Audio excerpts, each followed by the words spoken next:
지속적인 수중에 관한 이야기를 할 때 빛에 대한 부분을 말씀을 드렸습니다. 특별히 소비로 인해 발생되어지는 잘못, 이것을 반드시 수정해야 된다라고 강력하게 메시지를 전거했습니다. 우리 중 다수가 지속적으로 수정할 영역이 바로 빛입니다. 우리는 빛을 탕감받아야 됩니다. 왜냐하면 우리에게 돈을 꽂은 자가 우리의 주인이 되기 때문입니다. 구약 성경에는 체주에게 빛을 갖추면 귀를 뚫고 그리고 그의 종이 되는 것입니다. 우리에게 돈을 꽂은 자가 우리의 주인이 되기 때문입니다. 누군가가 여러분에게 이렇게 하라 저렇게 하라 하면 기분 나쁠 것 아니겠습니까? 우리가 다른 사람의 돈을 빌려 쓴다든지 어느 단체나 은행이나 다른 곳에 대하여 빚을 쓰고 난 다음 그 정리가 안 되면 우리 회사까지 들어와서 그들이 관리를 합니다. 제재를 받는다는 것입니다. 누구도 그 대출 회사가 너의 주인이 될 거야 이렇게 말해주는 사람이 없었을 것입니다. 그때 우리는 그걸 모르고 살아가고 있었던 것입니다. 그리고 소비하고 또 소비하고 또 소비하면서 재정적인 노예가 되어버리고 마는 것입니다. 여러분이 균형 잡힌 재정을 누리고 싶다면 반드시 빚을 정리하셔야 합니다. 여러분이 한쪽에는 하나님을 끼고 하나님 저를 위하여 이런 일을 해주시기를 원합니다. 이렇게 기도하면서 또 내가 가지고 있는 카드를 가지고 막 남발하고 구매 욕구가 일어나서 막 쓴다면 그는 제대로 하나님을 섬기지 않는 것입니다. 오늘 우리가 수정해야 할 또 다른 영역에 관한 이야기를 나누게 될 것입니다. 오늘은 잠시 여러분이 가지고 있는 여분의 돈, 뭐의 돈이요? 여분이 있다는 것입니다.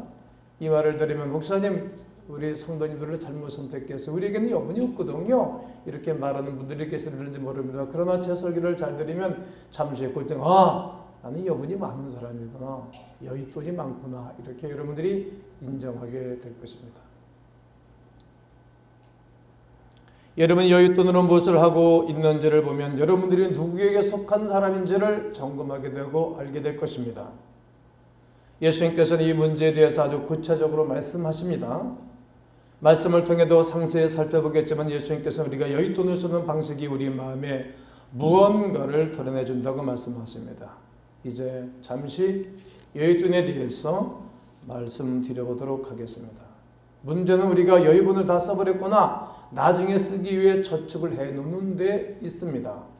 지금 다 써버리거나 아니면 나중에 쓰기 위하여 은행에 넣어둡니다. 그리고 누군가가 여윳돈을 어떻게 했어요? 라고 물으면 저한테는 여윳돈이 없습니다. 여러분에게 살 집이 있고 먹을 음식이 있고 자녀를 도울 수 있는 재정이 있는 것 빼고 그 나머지는 다 여윳돈이 되겠습니다. 여러분이 여윳돈을 가지고 뭘 하는지 말해볼까요? 지난주 몇 주간 동안 여러분들은 영화관에 몇 번을 가셨습니까? 그것이 여윳돈 아니겠습니까? 우리는 어린 시절에 1년에 딱 한 번 크리스마스 이브날 영화관 한 번 가는 거예요. 지금은 김포석이 됐지만 김포읍이었고 강화읍에 영화관이 있었어요. 근데 요즘은 저는 아주 죄송하지만 저는 시간이 없어 극장에 못 가죠. 왜? 저녁마다 미팅이 있기 때문에, 말씀사역이 있기 때문에 갈 시간이 없죠. 여러 번 영화관 가셨죠? 그게 다 여윳돈입니다. 휴대폰 가지고 계신 분이 계시잖아요. 그거 다 여윳돈입니다. 자동차 가지고 계신 분 다 여러분 여윳돈입니다. 인정을 안 하시는 것입니다. 여러분 대한민국에 자동차를 몇 사람이 갖고 있는지 아십니까? 3명에 1명꼴입니다. 그러니까 자동차 가지고 계신 분들은 우와우 나는 부자네. 자동차 가지고 계신 분들만 우와우 나는 부자네 해보세요. 자동차 가지고 계신 분들만 시작. 좋은 분이 계셔가지고 내가 시키는 거예요. 좋은 분이 계시네. 역시 김 목사는 소리를 지르고 설교를 해야 교인들이 정신이 바짝 타는 것 같아요. 그리고 자동차를 집집마다 2세대 가지고 계신 분들이 계시, 이분들은 최상의 여윳돈을 가지고 사는 것입니다. 우리도 자동차 승용차는 한 대지만 교회 버스가 몇 대씩 있잖아요. 우리는 여유로운 그런 교회죠. 정말 그렇죠. 이 모든 것은 여러분의 여윳돈입니다. 전세나 월세를 빼고 내 집을 갖고 계신 분들은 다 여유가 있는 분들입니다. 이 모든 것이 여러분이 자신의 여윳돈으로 살고 있는 삶입니다. 자신이 쓰던 물건을 다른 종류의 새 물건으로 교환한 적이 있으십니까? 특별히 가구, 그리고 침대, 자동차. 요즘 저한테 이렇게 지나가다가 사람 메시지를 전가할 때도 가끔가다 나도 이렇게 일대일로 얘기할 수 있는 기회가 주어지면 목사님 차 언제 나와요? 대답을 안 하지. 딱 다물고 있고 씹고 말해. 목사님 빨리 차가 나와요. 우리도 차 살 건데. 저 때문에 차 못 사는 분들이 많이 계세요. 무슨 차로 산다 그러고 어느 사업하는 집사님도 목사님 차 나오시면 외자 수용차로 살 계획을 하고 있다고 그러시더라고. 다 여윳돈이죠. 사실 쓰던 것을 그냥 버리고 여러분 인도 한번 가보시죠. 태국 한번 가보시죠. 아우 차들이 말입니다. 완전 칼라펄한 것이 아니라 칼라 혼돈입니다. 혼돈. 자동차들이 막 페인트 칠하면 난리가 옵니다. 우리나라는 도로에 가면 차들이 얼마나 깨끗합니까? 우리 3년, 5년, 7년 정도 타면 바꿔 타잖아요. 그거 다 수출 가는 겁니다. 태국이나 필리핀 그쪽으로 다 수출고 됩니다. 해외 가게 되어지면 10인승 우리 교회 버스들이 있잖아요. 이렇게 테이프로 가공기에 만약에 해서 그거 띄고 하기 때문에 자죽이 그대로 난 것들이 많이 나와요. 다 여윳돈입니다. 여러분 음식물 쓰레기가 어디서 났습니까? 그것은 대부분 우리가 식사를 했던 그릇에서 남는 것입니다. 그거 다 여유분입니다. 우리가 어렸을 때 밥 한 개 하나도 안 남깁니다. 왜? 배고픈데. 제가 몇 년 전에 음식물 남기는 것은 이건 죄악이다. 그랬더니 음식물이 3회를 뚝 줄었어요. 요즘 또 다시 보니까 국수가 이렇게 남대. 배가 불러서 그래요. 여유분이에요. 그건 악이라고 생각해요. 먹을 만큼만 갖다 먹어야 되지 않나? 일본 사람들은 그런 거 우리가 배워야 돼요. 단무지도 한 번도 안 가봤지만 일본 단무지도 다 계산해서 먹는다 그러잖아요. 음식 남기는 게 없지. 스시 같은 거 해놓고 저녁에 이렇게 음식을 남겨놓으면 바깥에 채반에 길가에 내놓으면 배고파서 갖다 먹는 거예요. 난 그러면 그건 좋다고 생각합니다. 음식물 쓰레기에 나가는 것은 여유분입니다. 그런데 우리는 그렇게 생각하지 않죠. 그래서 제가 지금 여러분들의 생각을 흔들어 깨우는 것입니다. 생각을 바꾸게 하는 것입니다. 중요한 것은 우리가 균형 잡힌 삶을 살기 위해서는 우리의 여분의 것으로 무엇을 해야 하는지, 무엇을 해야만 하는지 우리는 알아야 합니다. 저와 여러분이 평생을 살면서 내게 여유분이 있구나라고 생각할 수 있는 때는 여러분보다 훨씬 못 살고 어렵고 힘들어하는 사람들, 그 사람들 옆에 주변에 있는 사람들을 볼 때 기쁘고 그때서야 깨닫게 되고 잠깐 알게 된다는 겁니다. 예를 들어 제 3개국 여러분 가보신 적이 있지요. 그리고 선교여행을 가보신 적이 있지 않습니까? 그 지역 내에 가난한 사람들을 보고 가난한 사람들을 돕는 그 일을 할 때 우리는 자신에게 얼마나 여유분이 많이 있다는 것을 알게 됩니다. 제3세계 사람들도 집에서 잠을 자고 집에서 밥을 먹습니다. 우리도 집에서 밥을 먹고 잠을 잡니다. 좀 쏴줘봐요 방송실에. 그렇지만 우리는 그들보다 훨씬 삶의 높은 수준을 누리고 있습니다. 우리가 훨씬 더 많은 여유분을 가지고 있기 때문입니다. 우리에게는 여유분이 있습니다. 반드시 여유분이 있어요. 우리보다 훨씬 더 적게 가진 사람들 만나기 이전에는 우리는 그 사실을 깨닫지 못합니다. 우리보다는 우리가 가지지 못한 것이 너무 많기 때문에 우리에게 관심을 쏟게 만듭니다. 우리가 가져야만 하는데 못 가진 것이 많기에 우리에게는 여분이 없다라고 생각하는 것뿐이죠. 그러나 사실은 정말 다릅니다. 우리 대부분은 이제는 여유분을 갖고 있었고 지금도 갖고 있습니다. 또 앞으로도 엄청난 여유분을 우리도 갖고 살게 될 것입니다. 왜냐하면 별 특별한 일이 이 민족이 없는 한 모든 구조가 우리 민족은 여유분을 가지고 살도록 되어져 있습니다. 우리 교회도 마찬가지입니다. 앞으로 우리 교회도 여유분이 많은 교회입니다. 지금도 여유가 있습니다. 성도들 개개인을 살펴본 우리 교회 거의 모든 성도들이 여유분이 있는 교인들이 많습니다. 제가 다 점검한 거 아니겠습니까? 이것은 매우 중요한 사실입니다. 그런데 여러분들이 여유분을 가지고 어떻게 살아가는가 그런 것입니다. 내 하나님은 나에게 주신 여유분, 여유에 많은 시간, 여유의 은사, 탤런트, 물질, 재정 이런 것들을 나는 어떻게 지출하고 있고 어떻게 흘려보내고 있는가 그런 것입니다.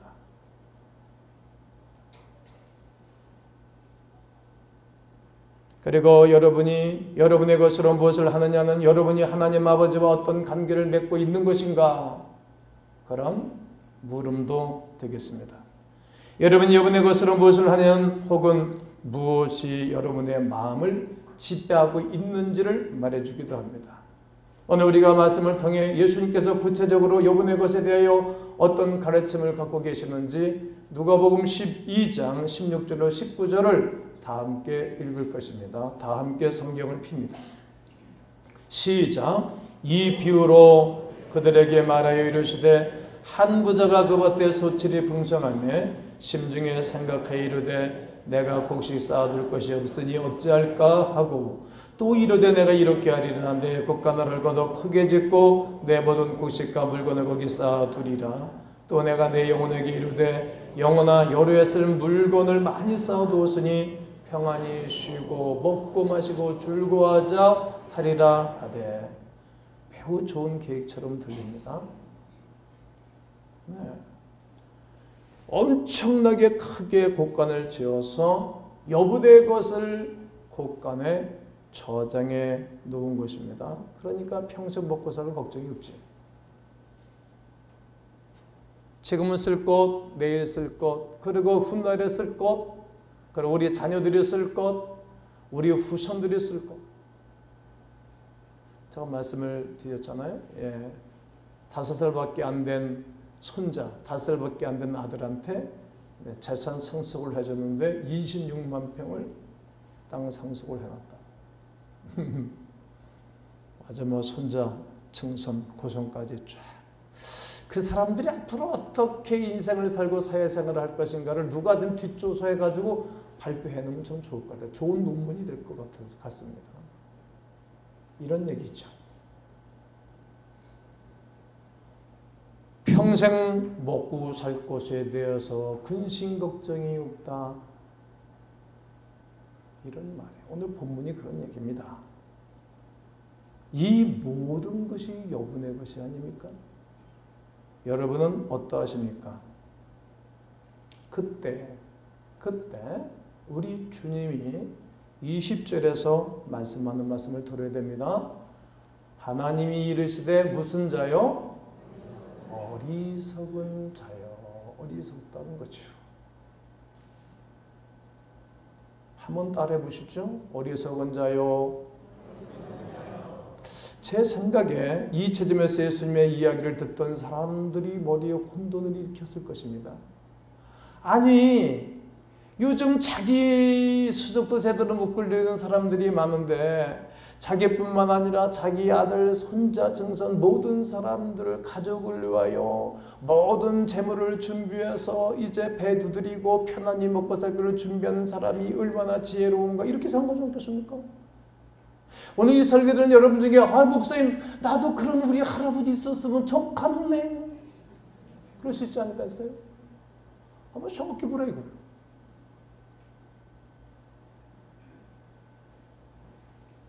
우리는 그럴 거야. 그 사람 어리석은 사람 아닌데 예수님 어떻게 그런 말씀을 하시지? 아니 그때나 지금이나 물질의 복을 많이 받은 사람, 하나님의 복을 받은 사람이라고 말하기도 하고 저 사람은 참 귀인이라고 말하는 그런 세대인데 어떻게 그런 말을 할까? 근데 여러분 생각해 보십시오. 전 세계에 인도에도 돈 10만 원 사람이 무신론자입니다. 여러분. 돈 많은 사람들 중에 최고의 갑부 중에 무신론자들이 많습니다. 그럼 뭡니까? 하나님 잘 섬기고 우리 같은 사람은 도대체 뭡니까? 저주받은 것입니까? 그러니까 많은 것을 가지고 있다고 해서 하나님의 큰 복을 받은 것이라고만 말할 수 없다는 거예요. 하나님의 큰 복을 받을 수 있다고 말할 수도 있지만 큰 하나님의 복을 받은 것이라고 말할 수만 없다는 거죠. 그건 잘못된 신앙이라는 겁니다. 이 비유 속에서 부유한 남자는 많은 여분의 것을 가지게 되었습니다. 그러나 이 남자는 자신과 가족의 미래를 대비를 할 줄 아는 지혜로운 사람입니다. 그런데 예수님께서는 이 남자를 향해서 어리석은 자여 이렇게 말하겠다는 거예요. 뭔가가 좀 맞지 않는 말씀입니다. 어리석은 자. 왜 어리석은 자입니까? 왜냐하면 자신에게 그런 여유분을 왜 주셨는지 알지 못하기 때문에 미련한 자입니다. 많은 것을 가졌다고 해서 미련한 자가 절대로 아니오시다. 없다고 해서 미련한 자도 아니고 저주받은 것도 아니오시다. 이 사람에게 주님이 하시고 싶은 말씀은 어리석은 자야. 왜 어리석은 자입니까? 하나님이 왜 그에게 이렇게 많은 여유분을 주셨는지를 모르고 살고 있기 때문에 그를 향하여 어리석다는 겁니다. 어리석다. 세상의 관점으로 보면 여러분에게 많은 여유분이 생기면 여러분 주위에는 부러워하는 사람들이 있습니다. 그렇지 않습니까? 당연하겠죠. 그런데 문제는 여러분이 거짓에 쏟고 있다는 것입니다. 여러분은 삶이 소유의 풍족함을 쫓고 누리는 데 있다는 거짓에 쏟고 있는 것입니다. 여러분이 자신의 소유를 섬기는 자가 된다는 것을 뜻합니다. 사람이 어느 개인이나 기관의 돈을 종이 되는 것과 다른 형태의 노예가 되는 것입니다. 물질의 노예가 되는 것입니다. 즉 거짓에 쏟고 있다. 이런 말입니다. 부자는 자신에게 주어진 모든 것이 자신의 현재나 미래를 위해 다 써야 되는 것이라고 생각했습니다. 내 마음대로 써야 될 수 있다라고 생각한 것, 이것이 어리석은 것입니다. 저는 여러분들을 기분 나쁘게 할 필요가 없지 않겠습니까? 그러나 제 말을 잘 들으십시오. 만약 여러분의 소유와 수입이 모두 여러분의 안정된 미래와 자식만을 위한 것이라고 생각한다면 여러분 역시 왜 여분의 것을 하나님이 주셨는지를 모르고 사는 것이기 때문에 어리석은 자다라는 것입니다. 여러분들이 습관적으로 고급 커피를 마시고 살고 또 이렇게 좋은 시간들 이렇게 우리를 기분 좋게 하는 것을 계속하고 또 1년에 뭐 여러 차례의 여행을 하고 이렇게 여분의 돈을 쓸 수 있다면 여러분은 왜 하나님이 나에게 여분의 것을 주어졌는지를 모르고 살아가는 것입니다.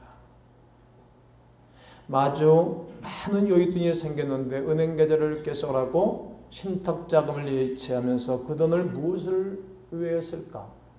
어떻게 할까? 이것은 여러분들에게 여분의 것을 하나님이 왜 주셨는지를 모르고 살아가는 것입니다.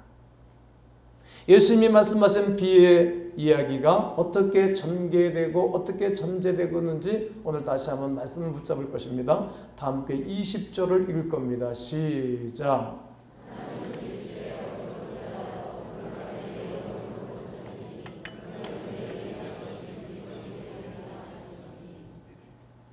하나님은 이르시되 어리석은 자여 오늘 밤에 네 영혼을 도로 찾는다. 오늘 밤 그러니까 2015년 6월 23일이죠. 오늘 밤 10시에 여러분 저녁 마치고 집에 돌아가서 쉬던데 여러분들이 다 하나님 앞에 부른다면 영은 하나님이 주신 거니까 그러면 교회는 이제 1부, 2부, 4부 예배 온 사람들만 남겠지. 그렇게 한번 전개해보자 이거예요. 오늘 밤 2015년 6월 23일 밤 10시에 하나님의 소유니까 내 영혼 내 생명이 도로 찾아가겠다. 하늘나라로.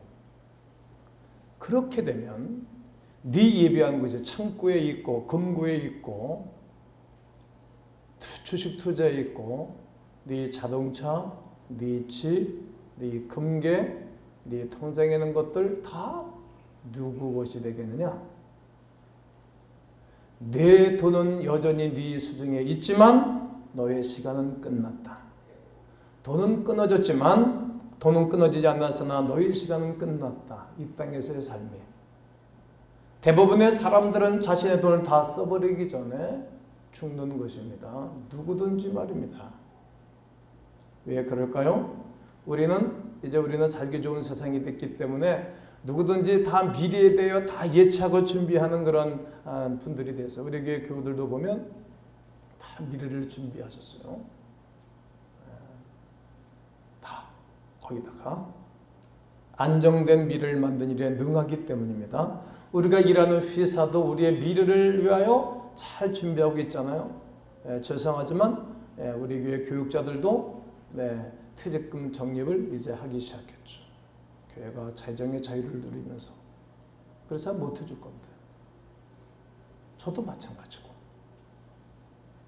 미래를 위해 저축을 잘하고 있고 그리고 점점 더 많은 금액을 미래를 위해 저축합니다. 그러나 예수님께서 말씀하시는 거예요. 내 영혼을 도로 찾으리니. 그리고 우리 모두가 생각해 봐야 할 질문을 던지십니다. 그러면 내 준비한 것이 네 것이 되겠느냐? 이 질문의 대답은 다른 누군가입니다. 네가 예비하는 준비하는 것은 다른 누군가의 것이 될 것입니다. 즉 죽은 사람이 자비로워서가 아닙니다. 여분의 것을 가지고 있던 사람이 죽었기 때문입니다. 그가 주지 않았기 때문에 남겨둘 수밖에 없었던 것입니다. 그가 다른 사람에게 나누고 다른 사람들에게 베풀어 주지 않았기 때문에 그가 남은 것입니다. 그가 누군가에게 주지 않았기 때문에 남겨둘 수밖에 없었던 것입니다. 그리고 예수님께서는 이 비유를 마무리하시면서 그분의 말씀을 듣고 있는 청중들에게 직접적으로 말씀하셨습니다. 21절에 자기를 위하여 재물을 쌓아두고 철도철에게 나만을 위해서 재물을 쌓아두고 하나님께 대해서는 부여치 못한 자가 이와 같을 거다. 우리의 삶이에요. 삶의 적용이에요.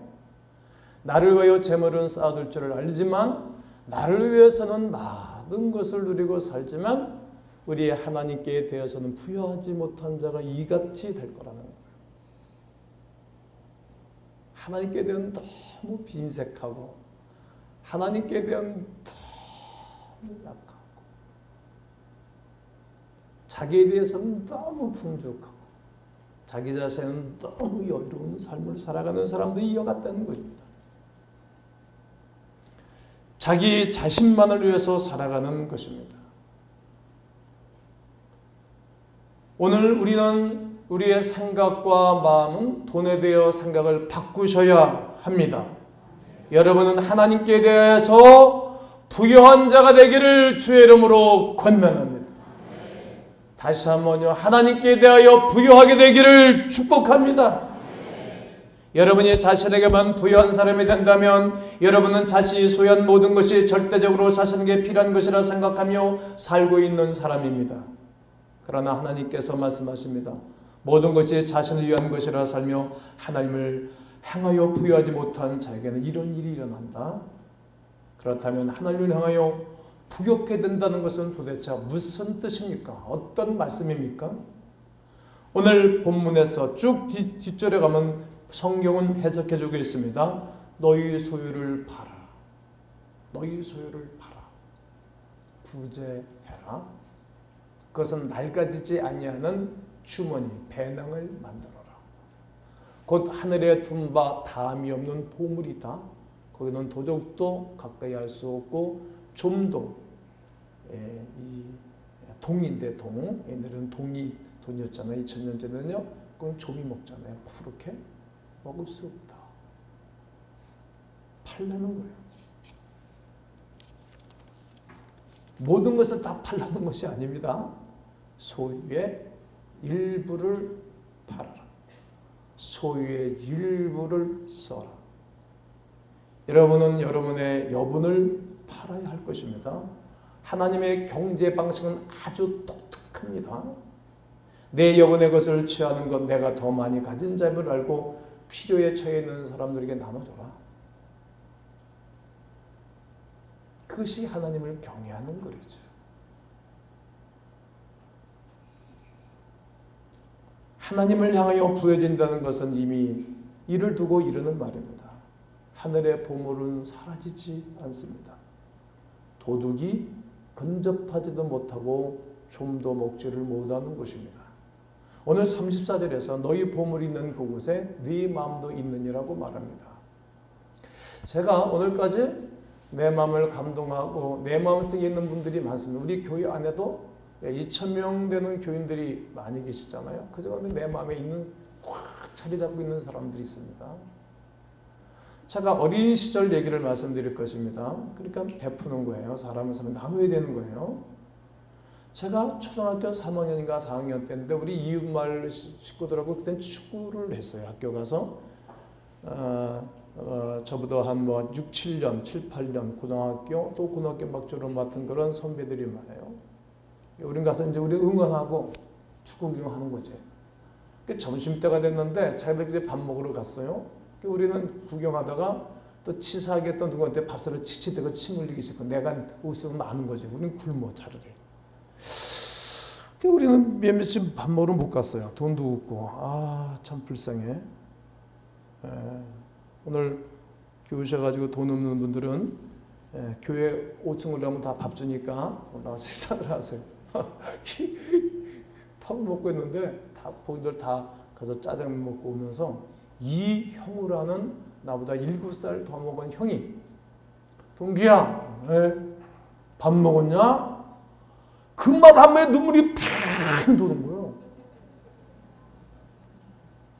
야, 그래도 형우 형이 나를 생각하는구나. 그런데 그 형 그 안에 그 돗바주머니 있잖아. 그거 가지고 가서 뭐 사 먹고 와. 야, 뭐 예수님이 다른 분 예수님입니까? 그때는 예수님 모를 때지만 난 그분이 예수님이 더 훌륭해 그때.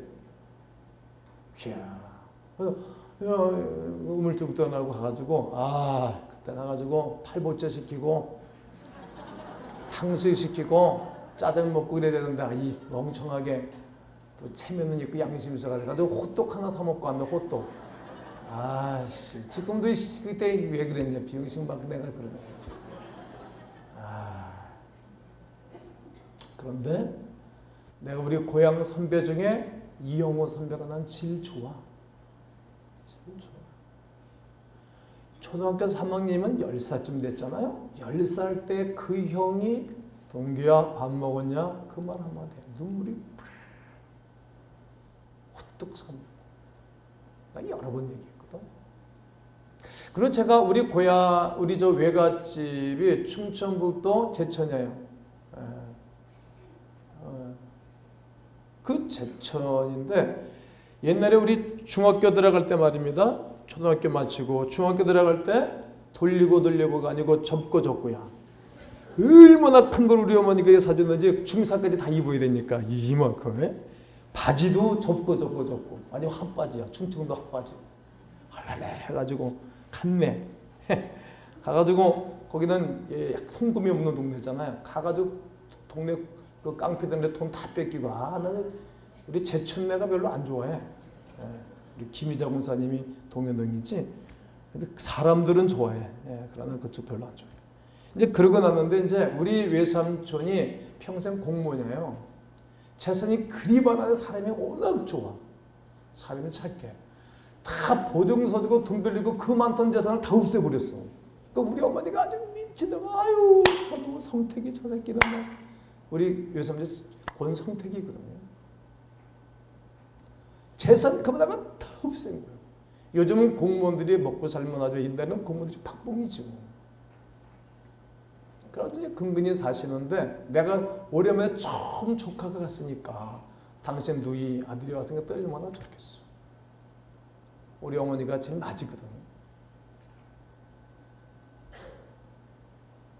근데 이제 제가 이제 올 때쯤 됐는데 우리 그 외사촌이 이 영월고등학교 전자공학을 전공했는데 전자과를 공부를 했는데 얘들이 이제 그 전자과를 공부하게 되면 트랜지스터 라디오를 조립하잖아요. 그 라디오를 듣고 있는데 나중에 알고 보니까 그거를 우리 외삼촌하고 우리 외사촌 형하고 이렇게 상의를 해서 그걸 팔아서 내 차비를 준 거예요. 별로 놀라지도 않으시네. 별로 감동이 안 되나? 그런 적을 해보신 적이 없으시지 여러분은? 나는 우리 삼촌이 이 세상에서 제일 좋은 거예요. 예수님 다음으로. 야, 외삼촌이 나를 사랑하는구나. 내 마음에 외삼촌이 있는 거예요. 이형우 형이 있는 거예요. 자기의 호주머니를 털어서 자기가 소중히 여기는 트랜지스터 라디오를 팔아서 준 거. 다 팔라는 게 아니에요. 하나님 우리에게 소유 일부를 팔아라. 이런 메시지를 들으면 목사님 나는 늘 주고 사는데요. 그러면 어느 사람이 10만 원을 누구에게 구제를 하고 10만 원을 어디에가 이렇게 베풀었다고 생각해요. 큰 돈이겠죠? 그런데 내 수입의 몇 프로냐 요거를 따져봐야지. 성경에는 두렵던 집어넣은 과부는 전도사를 데려다 칭찬했던 예수님이 없는 사람이 하는 거와 많은 사람이 하는 것은 다르지. 너는 몇 프로를 베풀었냐? 좀 이걸 말하는 거예요. 제가 첫 시간에 그런 설교를 했습니다. 여러분 꼭 메모하시라고. 학생들, 청년들은 특별히 하라고. 그럼 여러분들이 미래가 쫙 나오는 거예요. 나는 내 수입의 몇 프로를 하나님 경외하는 데 쓰는가. 이거 남을 베푸는 거 다 경외하는 거거든. 하나님을 사랑하고 이웃을 살아가는 거잖아요. 사람에게 베푸는 것도 하나님을 섬기는 거 아니겠어요? 경외하는 거 아니겠어요? 몇 프로를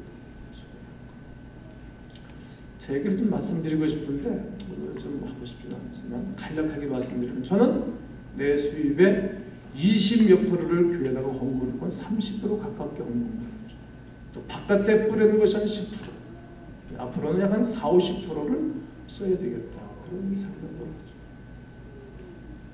여러분 몇 프로를 베풀고 있습니까? 내 수입의 몇 프로를 하나님을 경외하는 데에 사용하는가? 퍼센트를 한번 나눠보십시오.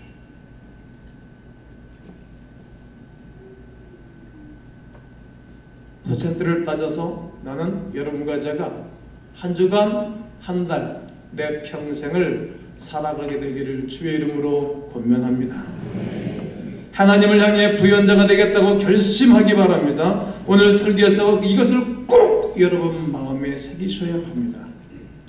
내가 여분의 것을 가지고 무엇을 하느냐는 내 삶의 소유에 풍족함을 쫓는지 아닌지를 보여줄 것입니다.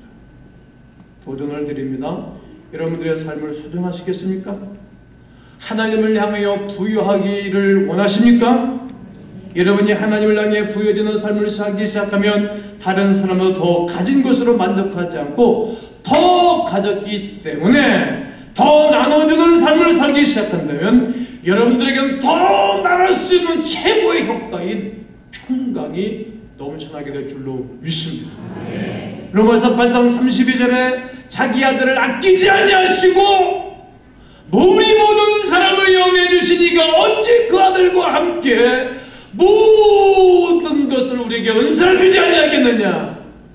하나님은 그 아들 예수를 아끼지 않으셨다는 거죠. 우리 그 사람 이상의 것을 받은 사람들입니다. 잠언 11장 24절에 우리에게 하나님 말합니다. 흩어 구제하여도 내게 주어진 모든 것을 흩어서 계속 구제하고 다 퍼주고 하나님을 경외하는 데 쓰인다 할지라도 더 부하게 되는 일이 있다는 거죠. 미국이라는 나라는 신기하잖아요. 일본에 우리 한국에 수없이 쏟아붓잖아요. 영국 사람들을 중국에 쑥 쏟아붓겠다가 얼마 전에 영국 사람들이 정신 차린 거예요. 야, 중국 이렇게 살게 계속 줄 필요가 없네. 그리고 얼마 전에 정신 차리고 푸는 거예요. 계속 주는데 그 나라는 잘 사는 거. 우리나라는 이제 계속 주는 거 아니겠어? 계속 받았으니 우리는 줄 때가 됐겠지.